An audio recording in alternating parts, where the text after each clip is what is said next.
పవన్ కళ్యాణ్ పర్యటనకు సంబంధించి మాట్లాడడానికి హీరో తనీష్ ఉన్నారు. జూన్ 2 రోజు తెలంగాణ ఆవిర్భావ దినోత్సవం రోజే పవన్ కళ్యాణ్ ఇక్కడ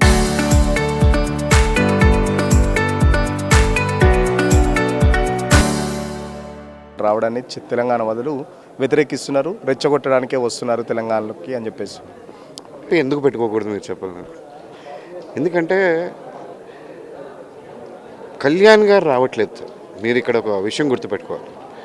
తెలంగాణ నాయకులం, తెలంగాణ సాధకులు, తెలంగాణ జనసైనికులు కళ్యాణ్ గారు ఈరోజు వస్తే బాగుంటుంది అనే ఒక ఆలోచనతో మేము ఆయన పిలవడం జరిగింది. సో ఎట్లా చూస్తున్నారు తెలంగాణ వాదులు వర్సెస్ ఈ మధ్యలో ప్రొఫెసర్ నాగేశ్వర ఇష్యూ, తర్వాత జన సైనికులు వర్సెస్ తెలంగాణ వాదుల ఇష్యూ, సో ఎట్లా చూస్తున్నారు? అంటే మొదట కోపం వచ్చిందండి. ఎందుకు ఇలా మాట్లాడుతున్నారు వీళ్ళు, తప్పు కదా, ఏదో ఒక కాంట్రవర్సీ క్రియేట్ చేయాలనే నెపంతోనో లేదా కళ్యాణ్ గారి మీద ఏదో అబండాలు వేయాలి అనే నెపంతోనో మాట్లాడుతున్నట్టు అనిపించింది. కానీ ముందు ఒకళ్ళు అయిపోయిన తర్వాత ఒకళ్ళు ఫస్ట్ వాళ్ళు పెట్టారు, దాని తర్వాత ఎవరో ప్రెస్ మీట్ పెట్టారు, దాని తర్వాత ఈరోజు పొన్నం గారు ప్రెస్ మీట్ పెట్టారు, కవిత గారు ప్రెస్ మీట్ పెడుతున్నారు. అంటే ఒకళ్ళ తర్వాత ఒకళ్ళు పెట్టడాన్ని మేము ఎలా చూస్తున్నామంటే భయం వేస్తుందేమో అందరికీ. ఎక్కడో ఈయన వచ్చి ఒక రాజకీయ మార్పు తీసుకొస్తాడేమో అని భయం వేస్తుందేమో అనిపించింది. సో తెలంగాణలో ఆంధ్ర పార్టీలకు ఛాన్స్ లేదు, ఆంధ్ర పార్టీలో స్థానం లేదు అని చెప్పేసి కవిత చెప్తుంది. ఏం చెప్తారు? అదే యాక్చువల్లీ మా శంకరన్ ఆల్రెడీ చెప్పారు, సాగరన్ ఆల్రెడీ చెప్పారు. మొదట జనసేన పార్టీ స్థాపించింది తెలంగాణలో, అది గుర్తుపెట్టుకోవాలి, ఆ విషయం మర్చిపోవద్దు.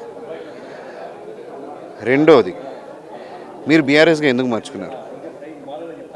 మిగతా ప్లేసులకు వెళ్ళి భారతీయ రాష్ట్రం అంటే అంతే కదా, తెలంగాణ రాష్ట్ర సమితి ఉంది కదా, ఆ టైంలో ఆవిడ ఉన్నారుగా, కలిసే చేస్తున్నారుగా పనులన్నీ 10 సంవత్సరాలు. ఆ రోజు బీఆర్ఎస్గా మార్చారు. వేరే ప్రాంతాలకు వెళ్ళి పోటీ చేయాలనుకున్నారు, అక్కడ యాక్సెప్ట్ చేయలేదు, వెనక్కి వచ్చేసారు. మళ్ళీ ఇక్కడ కానిస్తున్నారు. ఇంతలోగా వీళ్ళు విడిపోయారు అంతే.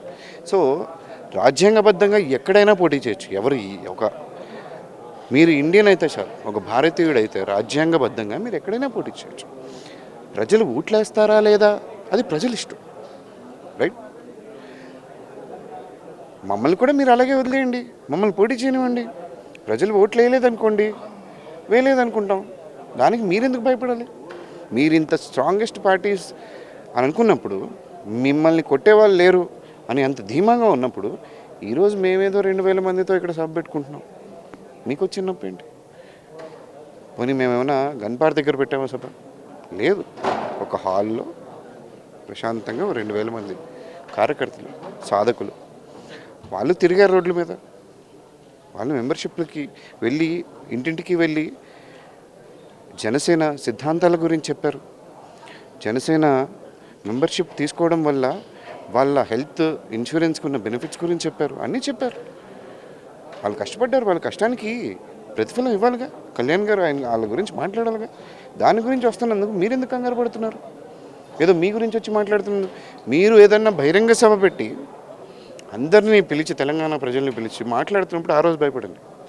ఈరోజు ఇంటర్నల్ మీటింగ్ లాగా పెట్టుకున్న జన సైనికులు, సాధకులతో ఉన్న మీటింగ్ గురించి ఎందుకు ఇంత భయం నాకు అర్థం కాలే. సో ఎట్లా ఉండబోతుంది రేపు పవన్ కళ్యాణ్ స్పీచ్? ఏం మాట్లాడుతుంటారు, ఏం చెప్పదలుచుకున్నారు? తెలంగాణకు సంబంధించి పర్టికులర్గా ఏం చెప్పదలుచుకుంటున్నారు? ఒకటండి, కళ్యాణ్ గారు ఏం మాట్లాడతారు అనేది మీకి నాకి కాదు, ఆయన పక్కన తిరిగే వాళ్ళకి కూడా తెలియదు ఆ టైంకి ఆయన ఆలోచన ఏంటి అనేది. అంటే ఆయన మాట్లాడే ఏ పాయింట్ గురించి ఆయన ప్రతిదీ మాట్లాడతారు, ఆయన క్లియర్గా ఎక్స్ప్లెయిన్ చేస్తారు. కానీ ఆయన ఆలోచన ఏంటి అనేది ఆయన మాట్లాడేదాకా ఎవరూ చెప్పలేం. కానీ ఒకటి మాత్రం చెప్పగలం, జనసేనకి, జన సైనికులు, ఇక్కడ సాధకులు అందరూ కష్టపడిన దానికి మాత్రం ఆయన మొదట ఉత్తేజపరిచే వాక్యాలే ఉంటాయి. అండ్ మీకు తెలిసిందే, కళ్యాణ్ గారు మైక్ మీదకి వచ్చిన తర్వాత పూనకాలమే ఉంటాయి తప్పితే ఇంకేం ఉండదు. స్పీచ్ బ్లాస్టింగ్గానే ఉండబోతుంది. సో మంత్రి పొన్నం ప్రభాకర్ కూడా తెలంగాణ వస్తే 11 రోజులు అన్నం తినని విధవ ఇక్కడికి వచ్చి ఏం మాట్లాడతారని చెప్పేసి కొన్ని వ్యాఖ్యలు కూడా చేశారు. ఇది ఎన్నోసార్లు, ఎన్నో సందర్భాల్లో, ఎన్నో ప్రెస్ మీట్లలో, అంతెందుకు నేను మొన్న కూడా ఛానల్స్కి వెళ్ళి మాట్లాడడం జరిగింది. అక్కడ కూడా నేను వీడియోలతో పాటు ఎక్స్ప్లెయిన్ చేయడం జరిగింది.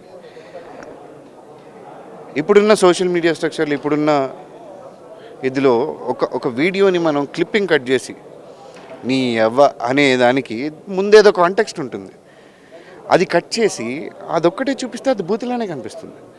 ఆయన ఆ రోజు మాట్లాడింది మీరు ముందు నుంచి గనక ఒకవేళ కుదిరితే మీరు కూడా, బికాస్ తెలంగాణ ప్రజలు కూడా తెలుసుకోవాలి కదా, మీరు కూడా ఆ వీడియో మొత్తం తీసుకోండి. ఆయన మాట్లాడిన మొత్తం స్పీచ్ ఒకరోజు వేసి చూపించండి.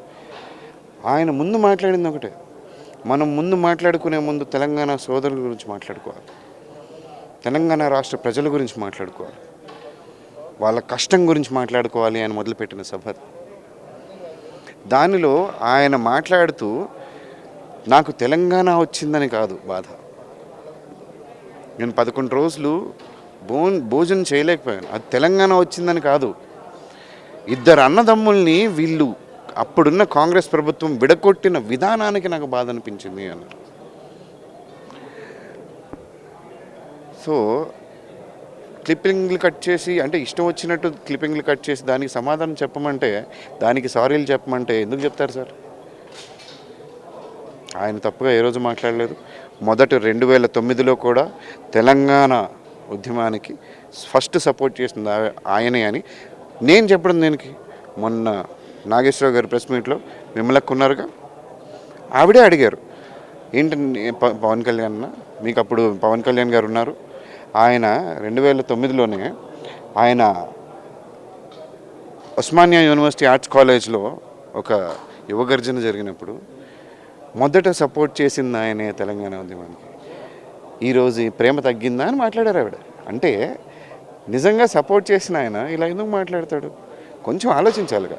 ఈ కేవలం హైదరాబాద్లో ఉన్న ఆస్తులు కాపాడుకోవడానికి మాత్రమే పవన్ కళ్యాణ్ వస్తున్నాడు, తెలంగాణ మీద ఎటువంటి ప్రేమ ఉండదు. ఎందుకంటే గతంలో కూడా తెలంగాణ వాళ్ళ కళ్ళు పడి ఆంధ్రాలో పచ్చని పొలాలు కూడా అని చెప్పేసి వ్యాఖ్యలు కూడా గతంలో మాట్లాడిన పరిస్థితి. సో అందుకే వస్తున్నాడా పవన్ కళ్యాణ్? ఇది ఎవరన్నారు? మీరు అంటున్నారా? మరి ఎవరన్నారు? తెలంగాణ వాళ్ళు. ఎవరు తెలంగాణ వాళ్ళు? పేరు చెప్పండి. అంటే ఎందుకంటే వాళ్ళన్నారు వీళ్ళన్నారు అని అనుకోవడం వేరు. ఎవరన్నారు వాళ్ళు అన్నదాన్ని బట్టి నేను చెప్తాను సమాధానం. ఎవరన్నారు వాళ్ళు ఫస్ట్ వాళ్ళ ఆస్తులు చూసుకోమని చెప్పండి. వాళ్ళు రాజకీయ నాయకులుగా మొదలైన దగ్గర నుంచి ఈరోజు వాళ్ళ ఆస్తులు ఎంతో, కళ్యాణ్ గారు ఆయన ఆస్తులు ఖర్చు పెట్టి మరీ ప్రజలకు పెట్టింది ఎంతో లెక్కేసుకోమని చెప్పండి ఎవరినైనా. ఆయనకు అవసరం ఉందా? నిజంగా మీరే ఆలోచించండి. ఆయన ఆంధ్రప్రదేశ్ డిప్యూటీ చీఫ్ మినిస్టర్గా ఉంటూ ఈరోజు 12 సంవత్సరాల తర్వాత ఆయన ఆస్తి గురించి అది తీశారు, దానికి మేము ఎక్స్ప్లెనేషన్ కూడా ఇచ్చాం. అవి ఆ పాయింట్స్ ఎక్కడి నుంచి వస్తున్నాయో మనకు అర్థమవుతుంది. దాని తర్వాత ప్రూవ్ చేయడం జరిగింది. దాని తర్వాత వాళ్ళు కనబడరు. ఎలా ఏం చేస్తున్నారంటే ఒక ప్రెస్ మీట్ పెడుతున్నారు, ఆయన మీద అభండం వేస్తున్నారు, దాన్ని క్లియర్ చేసిన తర్వాత ఆ మనుషులు కనిపించట్లే. ఊరికే అభండాలు వేసి ఆయన ఆపాలని చూస్తే ఆయన ఎవరు ఆపలేరు. అది మాత్రం మీరు క్లియర్గా గుర్తుపెట్టుకోవాలి. ఓకే.